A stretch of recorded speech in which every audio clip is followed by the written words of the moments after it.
Hello, my flavor loving lovelies. Good afternoon and welcome to the Queen's Curry Kitchen. You are in my kitchen live in Queens where I make curry. Well, I have some news for you. I am not making curry today, but I am testing a new recipe, which is a Mediterranean chicken recipe, as you have already read in the comments. Hello, Parthi. How are you? It's always nice to see you. You're so prompt and you always show up to my lives. I just love your company. Hello, hello. Okay, so today's recipe is a Mediterranean chicken recipe. And I'm going to do it right here in front of you. I've never made this before. I have researched some recipes and whatnot. But at the end of the day, I'm going to give it my own spin. And that's what I'm going to make. So I started out with a marinade. Long time. Really, I felt like you were just there the other day. Hello, Karishma. How are you? We are going to try to make this Mediterranean chicken right here in my kitchen. And I am cooking for two. This is about 16 ounces. And this is chicken breast that I made into small pieces. I marinated it with salt, pepper, and a few, you can see these little yellow dots. This is saffron. Just good old Spanish saffron that you get. Okay, so that's in here. And I put a little bit of garlic and lemon juice when I marinated it. Okay, so that's what I have going on. We are going to start this process. And I will make it with you. And then, of course, we will taste it on camera. Okay, because all of you say, well, we want you to taste it. So we want to see how it tastes. All right, so trust me, whatever food I make on the live, we actually eat it exactly like that. Except for maybe changing the plates or changing the servingware. I don't really change anything to the recipe. I usually taste it along as I go along. So there's really no surprises for anybody. And I try to keep it as authentic as possible so that when you make it at home, it should be exactly same, if not very similar to what we are making. Okay, hello, Shamana. It's really nice to see you. Welcome, welcome to the Queen's Curry Kitchen. I have a pan on medium heat. I put in some olive oil. This olive oil that I'm using is a light olive oil, but on the day of the event, I might make it in a combination of ghee and olive oil. I'm not exactly sure about that yet. It's a decision that I still have to make. I am slicing some garlic as you guys log on so that we can get the process started. And it's really going to call for some very, very basic ingredients. This is in response to a recipe I'm testing for an event that I'm going to be doing. Welcome. All right, we also have Yiddiz. Hello, Yiddiz. If this is your first time here, welcome to the Queen's Curry Kitchen. And if this is not your first time, then welcome back. We have Jashali Thakur. Please, I'm seeing so many new names. So hello, hello, and a warm welcome to all of you. If this is your first time, please make sure it's not your last time. And if you've been here before, thank you for coming back. We appreciate each and every one of you. I appreciate your company in my kitchen. Hello, Geeta. Hello, Jashali. Welcome, welcome. Okay, so let's get the recipe started. The oil is warm, but be careful when you add the garlic. We are not trying to brown the garlic as we do in Indian food. So I have to tell you, it's so different when you try to make something outside of your comfort zone that you have not done before. You keep going back to your old ways of doing something, right? But it's a completely different ball game when you try to make a dish which is from another culture. And sometimes as a culinary instructor, I do a lot of online classes. I do a lot of in-person classes. And sometimes, you know, when I was first starting out, I used to always wonder, like, why can't they? It's so simple. Like, why do it's so simple? It's so simple. You know what? It's simple for me because I make it day in and day out. But for someone who's never tasted Indian food or had Indian food or cooked with Indian ingredients, it can be hard, right? And when you step out of your comfort zone and try to make a recipe out of a culture that you did not grow up eating that cultural food of, that's when you understand what it's like for another person to try to make Indian food. We might find it simple because we make it all the time, right? So yes, it has brought a kind of new appreciation and a new patience within me for those people that are new to my classes.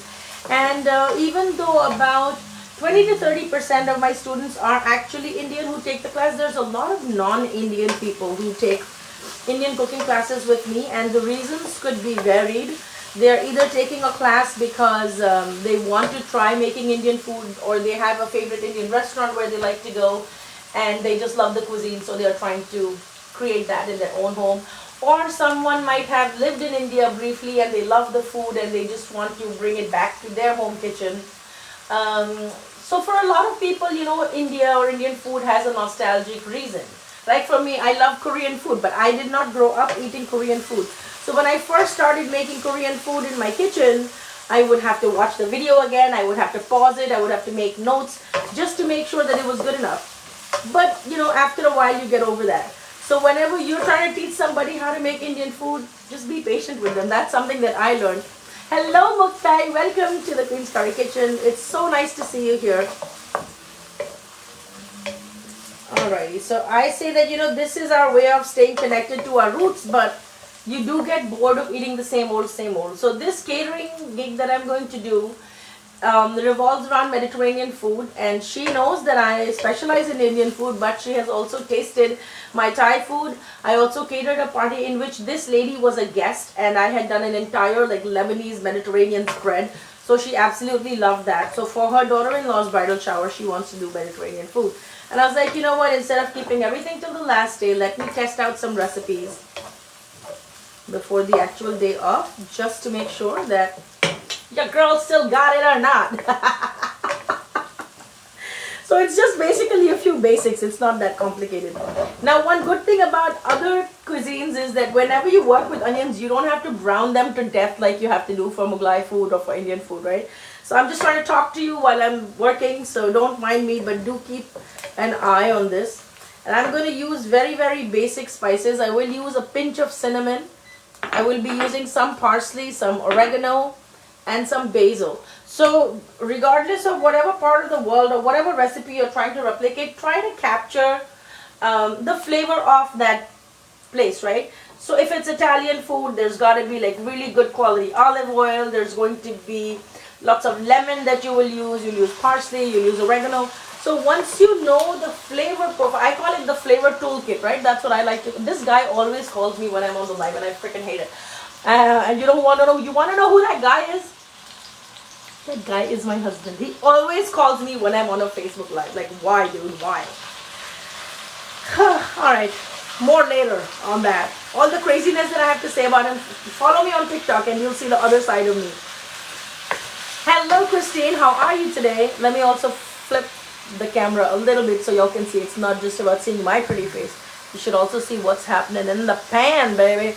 Alright, so we are going to toss this chicken in with the, like I said, I've already marinated this chicken, and the only couple of things that I put was salt, pepper, lemon juice, and some saffron strands. So the saffron that I'm using is Spanish saffron that my friend brought me from Spain or Lisbon. I don't know. She went traveling and she brought, but it's easily available, right?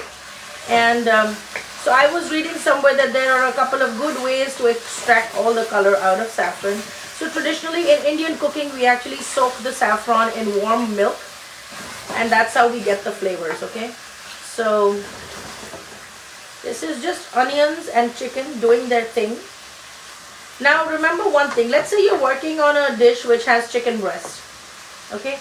Whenever you make a chicken dish or a lamb dish or even fish, when you work with something that has bones, it will automatically have an inherent flavor, because the bones will deepen the flavor of the curry or the dish or just in general. But when you work with anything that's boneless, you should either add a bouillon cube or add at least 1 or 2 pieces with the bone so that they will give you more flavor. And if you don't want to do a mixed batch, then you just add some chicken powder or chicken bouillon cube, right? And if you don't eat chicken, you can do the same thing with mock chicken. You can, nowadays there's just so many protein-based chickens that are available very easily, readily available. So there's really no need to sacrifice the taste of meat if that's what you enjoyed before you became vegetarian.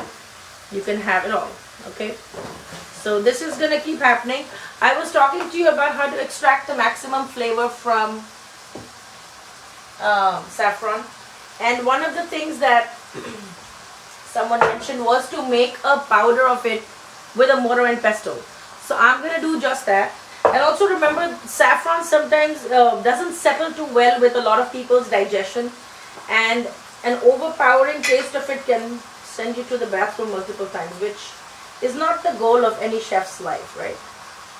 Also, it's an expensive herb, so you want to not be wasteful about it. So even if there's a strand that falls anywhere, grab it, get a hold of it. So I've used about this much, and then I'm going to go in with my little pestle thing and make a powder. Like, I don't even know if it's gonna be visible or not, but I think it's sticking more to the wood than anything else. Like, this is what it becomes. You see how tiny that is? And saffron is actually the stamen, I think it's the stamen, which holds the pollen for the leaf. So you can imagine, after processing thousands of pounds, you'll probably get like a handful of saffron. So no wonder it's like super duper expensive, okay? I think I put a little bit of salt when I was marinating this thing. Yeah, there is salt. Quick wash of hands. So there is salt, but I will add just a tad bit more. And the idea of this dish is that it should have that golden hue from the saffron. It should not be brown, it should not be red, it should not be orange, because it's not Indian food, right? I did add a little bit of paprika just to wake up the chicken pieces a little bit. And I'm also going to go and warm some water so that I can add it to the saffron that I've just ground. The good thing with this boneless recipe is that it cooks really, really quickly, so you don't have to spend a lot of time in your kitchen. And if you only have the weekends when you can do some kind of cooking ahead. Oh, okay, so Shamana, I'm going to do, I did mention it before what I marinated it with, but I'm going to do a recap. So I actually took the chicken breast and I cut it into chunk-sized pieces like this, right? And then I added salt, freshly ground black pepper, a little bit of lemon juice, and garlic, and that was it, okay? So this recipe does not need any ginger. It only works with garlic and onions. Plus, you don't have to brown the onions, so don't overcook it. My heat is medium to low. So I'm just trying to cook the chicken so it will get some color. It will get a little bit of sear on the edges. The water is now warmed up. I'm going to add it to my saffron. I would have actually put this into the water, but I don't know if I should do that. I think I'll just swirl it in because a lot of it is stuck to the wood. I'm just going to add it back in here. Alright. That looks good. One more swirl. I don't like to waste anything. I just feel like everything that you can save is everything that you've added on, right? And in Indian cooking, also in Middle Eastern kitchens, there is a concept of barakat. And I don't know how many people are from India who can relate to this, or if you ever heard this term from your grandparents or whatever, when you were cooking in the kitchen and they said, don't throw this, don't do this, the barakat goes away. So barakat is really nothing but a blessing of abundance. And a lot of the sustainable living, a lot of the, how should I say, you know, in the old days, they practiced a lot of sustainable living. So even in families or even in cultures where hunting or killing live animals for sacrifice and eating those animals was a part of the culture, you'll see they didn't waste anything. So they put everything to use, and they would only take from the environment what they need. So if somebody was going fishing, they would bring whatever and everybody would share so that there was no wastage of food. And literally that is a concept that also translates into kitchens. Like my mom, if she has to peel a tomato, she's not going to just chop off the top. She'll go in with the knife like this, and she will only take out the top, you know, where the stem is attached, and she won't waste any of it. So those are little things that when you cook alongside your elders, they will tell you, don't do this or the barakat will go away. So you're trying to plate something, and there's a lot of food stuck to your pan that you don't even bother to clean out. So those are all signs and symbols that your elders would say, don't do that, your barakat will go away. So that's something. Alright, so we're just going to simply saute. This is really not that complicated. Now I'm going to add a little bit of aromatics, and I will add a pinch of cinnamon. And it's not overpowering, so this has to have a very mild and a smooth taste. Also, I will be serving this alongside Mediterranean rice, which is going to be yellow in color, which will be cooked with chickpeas and dry fruits and nuts. So there'll be cranberries, there'll be almonds in that rice, and I will make that rice with ghee. So it's a very almost like a Persian, Middle Eastern kind of Mediterranean, and I'll put olives. So it's called the wedding rice. I will be testing that recipe soon. Not today though, but soon. But this chicken will go with that rice. I just recently did the shrimp fettuccine with stewed tomatoes. If you missed that, you can always go back into the replay and watch that replay. That was one. I'm going to add just a little bit of parsley. I hate it when the thing doesn't even come out of these holes. Just a tad bit of parsley. Just because it's supposed to not have color doesn't mean that it shouldn't have flavor either, right? A lot of times you'll see that you have creamy curries, especially if you are from the Lucknow Gharana, or you have eaten food from the Awadh belt of India, which is the Lucknow Nawabs. All their food has a lot of cashew paste, a lot of poppy seed paste, a lot of like creaminess, and the flavors are just super subtle. So you'll get a hint of nutmeg, you'll get a hint of this, a hint of that. So that's pretty much that's a very Persian kind of an influence, where it's not overpowering, it's not spicy, but yet it's flavorful, right? So all of this is going to, it smells really good right now. Not because I'm making it, but it just definitely does smell really good. I have kept some green peppers on the side just to add some color to it. On the day of the presentation, I might only rely on fresh parsley to make that happen. I will be adding just a little bit of turmeric to help the saffron go a long way. If you don't have saffron, then just make it with turmeric, and maybe increase the little pinch of cinnamon, or if you're using nutmeg, then use that, just so that it won't be bland. Okay, now we're gonna go in and add half of this. Are you able to see this thing, or I'm just talking to myself? Add half of this saffron water. And what that's going to do is, when it starts boiling, it's going to cook your chicken well. You see that combination of the turmeric and the saffron, it just immediately makes everything so golden. It's just such a pretty color. I'm just thinking, like, if someone doesn't eat chicken, can they still make this recipe? I guess you could make it with cauliflower or something that's inherently white in color. Then you'll see the golden hues of it. Okay. Ideally, this should get some kind of a cover so that the chicken can cook well, but I only cannot find anything when I need it in my house. What's new? Okay.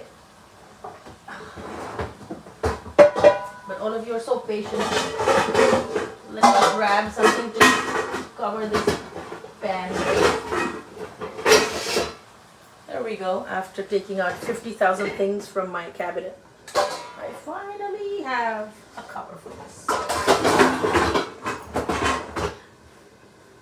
One thing that I'm noticing is that the more you start cooking these various dishes from around the world, the more you cook them in your kitchen, the stronger your belief gets that, you really don't have to spend an arm and a leg. Yes, it's great to eat out at restaurants. Don't get me wrong. We own our own restaurants, and I know that if people stop patronizing us, we'd be out of business. I totally get that.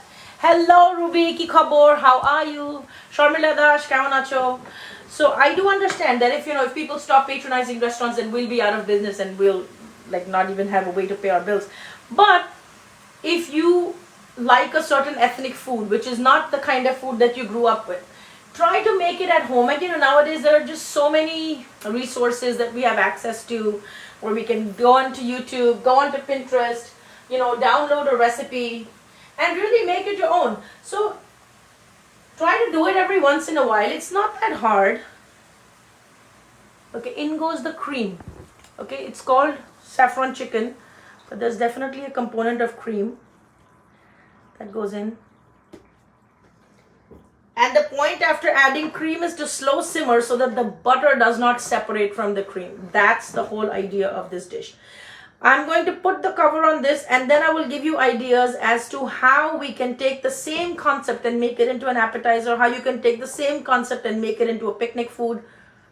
You know, I always talk about ideas that you can use where if you know a recipe, if you've taken the time to make it well, how can you adapt something and then use it across the board to do other things, right? So I'm not saying that you should learn 50,000 recipes. No, not necessarily.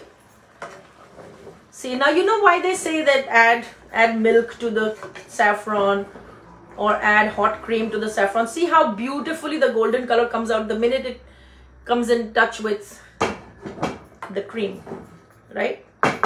So that's happened. I'm just going to scatter these green peppers. I'm only doing this because I want a little bit of color and I do not have parsley at home. On the day of the event, I'll probably be making this dish in ghee or butter. I haven't decided, but it's going to be either or. And I'm going to put the flame all the way to medium low. This is the rest of the saffron water that I've saved, which I will be putting all the way in the very end. That's pretty much it. You don't need to do any rocket science. You don't need to rebuild the London Bridge. Okay, so now for the best part, for the creative part, like how are you going to take a main dish and let's say someone wants to do an easy appetizer. How are you going to take this and convert it into an appetizer? Okay, so, or let's say you know the recipe for saffron chicken, but you're traveling and you don't want to carry something that's got a sauce to it, or you want it to be dry. How are you going to make it happen, right? So if anybody has any ideas, how are we going to take this saffron chicken and let's say we want to travel with it and we don't want any sauce, how are we going to eat this or continue this flavor? Or let's say you want to eat it in your car, or you're going for a picnic and you don't want anything runny and saucy. How are you going to do it? Anybody has any ideas, just drop it in the comments and then I will tell you my recommendations of what I do. Anybody? Nobody, or then you're taking too long to type. Okay, so let me give you variation number one. Let's say you're traveling and you don't want to take anything that's saucy or creamy. So there's two things you can do. One, you can pack the sauce separately. Like once it's fully cooked, you're going to remove the chicken pieces, put it in one container, you're going to pack the sauce separately. Second of all, you are not going to make as much sauce and you will cook the same thing, you'll marinate it the same way, but yes, no cream. That's definitely one option. But you also want to not lose that flavor profile, right? So what you will do is you will marinate the chicken just the way you marinated it. You will probably add a little more saffron water to the chicken when it's still marinating and add a little bit of butter or oil and leave it for marination.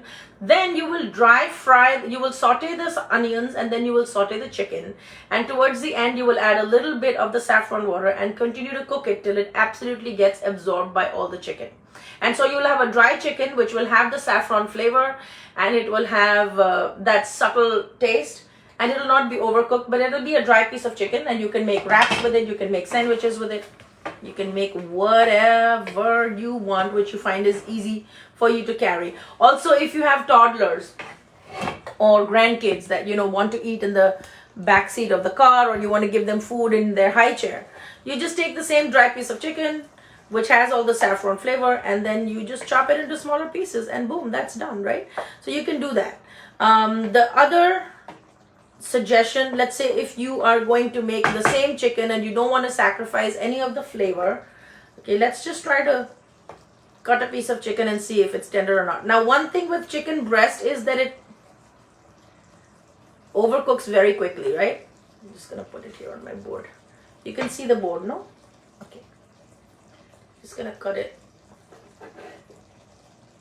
and you'll know it's done because the inside of it is not pink anymore.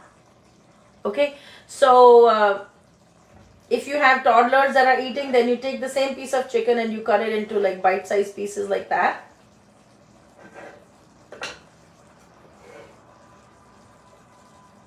and then just pack it on their plate so that they can eat it, right? If you have big pieces of chicken and you have no cream, man, what? I have alarms set up for everything. For water, for going for a walk, for eating my dinner. I have alarms set up for everything because I'm really bad with self-care. Okay, so like you can see, this is already done in no time. Your chicken is fully cooked. The last thing I'm going to add before, I just wanted to simmer it for a few more seconds. And so what I will add is I will add some chicken bouillon. If you're doing this with bone-in chicken, then you may not need to add the bouillon because it will have that flavor already. I'm going to add a little bit of chicken bouillon. If you want to add some garam masala, add the garam masala, but make sure it's not the regular garam masala. The garam masala that will go in this, if at all, is going to be zafrani garam masala. If you don't have that, you can add a little bit of kevda water or screw pine water, which is essentially used a lot in our desserts to mimic the flavor of saffron. And it has a very nice kind of a perfumey smell, perfumey aroma, right? If you are making this for a non-Indian crowd, then don't add any kevda or any essence because they find it a little too overpowering. So this is pretty much done. I'm going to bring you in so you can see. And then we'll talk about one more variation, like how do you make a sandwich or a wrap with saffron chicken. So this is pretty much done. Because we allowed the cream to simmer very slowly, you'll see that the butter or the oils from the cream have not separated, right? So whenever you have a dish that calls for cream or calls for cashew cream or peanut butter or any kind of thing that is oily or fatty or even yogurt, the more you slow simmer it, the better the results are going to be because the oil is not going to separate from the dish. So this is done. I'm going to turn this off, and the thing that I'm going to add in the very end, yes, you guessed it, the rest of the saffron water. And just use your discretion, like taste it and see. That's pretty much it. So the green peppers have given it a little bit of flavor and color. You can also add some red pepper slices or some big cherry tomatoes. But because the dish that I'm going to serve this right next to has already got the cherry tomatoes, I'm not going to be adding any cherry tomatoes. If I was making this in the Lucknowi style, I would probably add small pieces of raisins or cashews to the topping. Okay, so depending on what kind of flavor you're going for, who are you trying to please, this has no whole spices except for the oregano and the parsley. So there's no like cloves or cardamom. There's nothing of that sort. You can put a little bit, but I will be putting a little bit of cloves and bay leaves in the Mediterranean wedding rice that I will be making. So that's why I did not put it here. Okay, that's pretty much the reason why I didn't put any of that into this. All right, now the second variation, let's say you have a party and you are running out of ideas on what to make for appetizers. You know how to make the saffron chicken. It's really simple. It doesn't call for too much. What you are going to do is you will create the same marination that I spoke about, like if you were going on a road trip, right? You'll create the marination with more saffron added at the stage of marination rather than adding to the end of the cream sauce.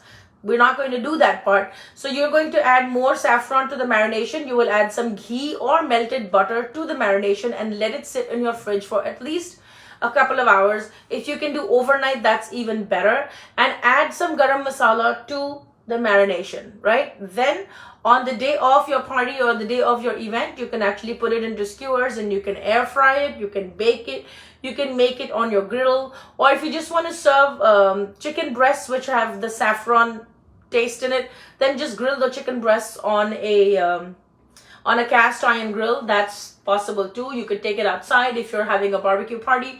And then the cream sauce, you can actually make it separately with cream and saffron and a little bit of the aromatics, and you can serve that as a dipping sauce. So one big way how you deconstruct a curry dish and make it into an appetizer is that you keep the protein separate, and then whatever the curry or the liquid was going on, you actually do a reduction of it and make it into a sauce so that you can still get the flavor of, but it's not as much, like it's not liquidy and you don't have to slurp it, but you can still get the combination of the two flavors. So that's pretty much how you would do it, right? If anybody else wants to know any other variation, type it in the comments. I'm happy to tell you improvisations of the same dish. So once you understand the flavor profile or the flavor toolkit, I always call it the flavor toolkit. Once you understand the flavor toolkit of a recipe or a particular part of the world from where you're drawing the recipe, it's just really easy to improvise what comes up. Okay, I had promised that I would be doing a taste test.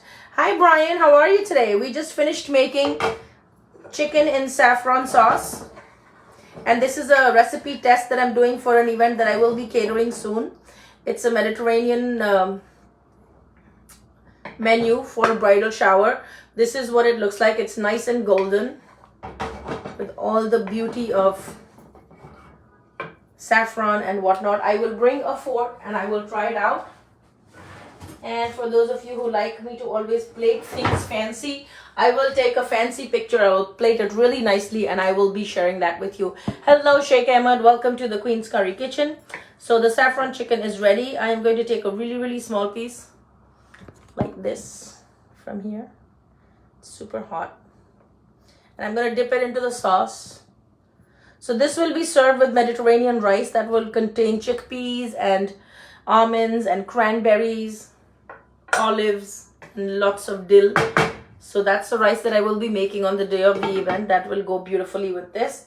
Also alongside this, we will be serving the shrimp fettuccine with the stewed tomatoes.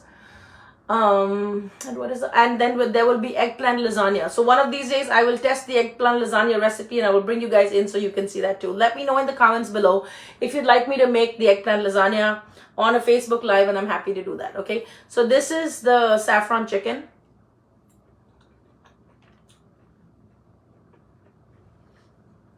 It's very subtle. The cream has a lot of nuances of the lemon. I marinated the chicken 2 days ago. Thank you, Shimona. I marinated the chicken 2 days ago and lemon juice was a part of the marination. And even now when I'm biting into the chicken, it retains the flavor and you get that fresh lemony flavor. It's not heavy on the tongue because of the sauce. If you don't eat dairy, then you can also do this with coconut milk. I haven't tried it, but I'm guessing there won't be any harm in doing that. Okay, and of course you can garnish it any way you want. This is what it looks like, right? So if you had this and you had some plain white rice, or you wanted to do this with pita and olives and a stash of like a nice Greek salad, I think it could totally work. But yes, the chicken is nice and well cooked. It's soft because we've been poaching it in the liquid. It wasn't really cooked on a very high heat. So just remember, whenever you cook your proteins, don't shock the protein. When you shock the protein, then it seizes and it becomes hard and chewy, and you don't want that. So just cook it at a very low temperature. Even when you're making eggs or when you're making fish, start at a low temperature and let it build up over time. And then don't mess around with it too much. Leave it unturned, especially if it has a liquid. Just let it poach and braise very gradually, and that's what keeps it moist. Also, if you want moisture in your chicken, especially if you're working with chicken breast and you want it to be moist when you bite into it, adding things like oil or yogurt or buttermilk, or even buttermilk, oil, or even eggs. Like let's say you're doing a fried chicken, into that batter if you add eggs when you're marinating it, or let's say you're doing chili chicken, the Chinese Indian style, add some eggs, add some cornstarch, add all your soy sauce and whatnot, and then give it a good massage and leave it. So when you fry that, the chicken is almost velvety because the egg helps to break down all of those fibers, right? Some people like to use meat tenderizers. I feel like chicken here is so tender, we really don't need to do that. But again, it's a matter of personal preference, okay? Hello, Amy. Oh my God, where you been? Now I have to show you what we made because I love Amy.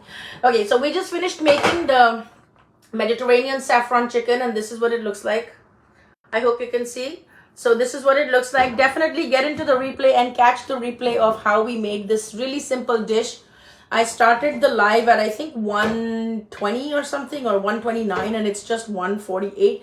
So in about 20 minutes, and all the talking that I do, I like to talk. So I've been talking and I've been cooking at the same time. The only thing that I didn't factor was if you were to marinate the chicken, you'd at least have to give it 30 minutes to a couple of hours. And if you don't have the time to make it the same day, let it be marinated, let it sit in the fridge. If you give it a day or two, it's still going to be good. Mine was in the fridge for 2 days. I just did not have the time to make it. So here I am. I'm going to make some plain white basmati rice for today, but on the day of the event for which I'm testing this recipe, I will be serving this with a Mediterranean, I'll be serving it with a Mediterranean rice. And in that rice, I will be adding chickpeas, I will be adding dill, I will be adding almonds, cranberries, cashews. I will probably do a test recipe on Facebook Live one of these days before the event actually happens, and I'll test out the rice so that you guys can see it too. Also, if you want to take any classes where you want to learn how to do like a meze Mediterranean meal, or you want to learn how to do Indian style Chinese, or you want to learn just Indian basic cooking, I'm very happy to bring you in. I also have classes for Thai style Indian food, Indian style Thai food, I'm sorry, Indian style Thai food, or then, you know, the Mediterranean. Also, as the weather gets warmer, I tend to make a lot of Mediterranean food at home and also share a lot of Mediterranean dishes. So yes, it's called the Queen's Curry Kitchen, but that's not all we eat at all times. We don't always eat Indian food. Everybody likes a little variety. And if you're looking to bring variety into your kitchen, there are a ton of books that are on my website. There are ebooks that you can download. You can buy those books. Try to make those recipes. You are going to be very pleased, because those are actual recipes from the classes that I teach, and I've taught those classes with those recipes online, and people have loved the food. So you know those recipes definitely work. There is also a free chana masala download for all of you guys that tune into my page and give me your time and attention. So head over to the queenscurrykitchen.com. That's the website, queenscurrykitchen.com. Scroll down and you will see a link to a free chana masala recipe download. Click on that link, get the recipe, make it. If it's not the easiest, delicious, most delicious chana masala you've ever eaten, you can thank me later. And it doesn't call for 50,000 ingredients, so it's super, super easy to make it. Try and give it a shot. It is from my book, The Vegan Indian Home, which is now only available in a soft copy. We're all completely sold out of the hard copy, so I don't have any more hard copy books available. Everything is ebooks, and you can just download those. But make that chana masala recipe and enjoy it with your family on the weekend or whenever you have time. Just make it. It's a very quick recipe. It calls for canned chickpeas, a couple of tomatoes, some ginger, and coconut milk. And that's it. Okay, so I hope you'll give it a try. Thank you so much for everybody that decided to join us today. Here is what we made. I hope I will see you really soon in another video. For all the people who are crazy about plating things beautifully, I cannot disappoint them. So let me actually plate this chicken right here.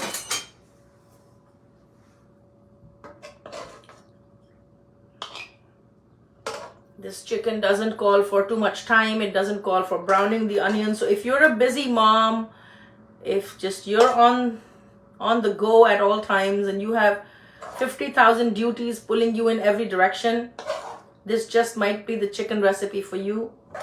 Take a few moments to perfect this. I kid you not, you'll get so many compliments from your family. You'll be like, oh, why did I not do this sooner, right? So this is what it looks like. I'm just going to clean the edges of this.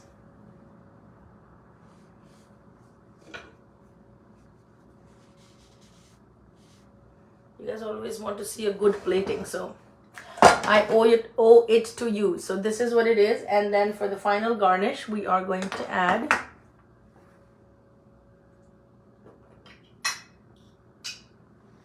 just a couple of strands of saffron, and just a hint and a pinch of paprika, just to brighten up the color a little bit. If you're going to be using fresh parsley, you can absolutely put that. Every time I move this bowl, there's like... Alright, so this is our saffron chicken, all plated and ready to go.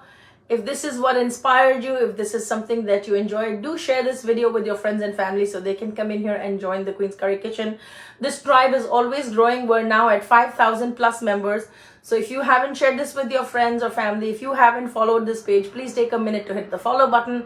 Turn your notifications on so that when I'm live next time, you will automatically get a notification, and then you can jump right into my kitchen and cook with me whatever I'm cooking that day. Until next time, tomorrow is our production day. I will be in my commercial kitchen. We will be making food for our clients for the weekly meal delivery service.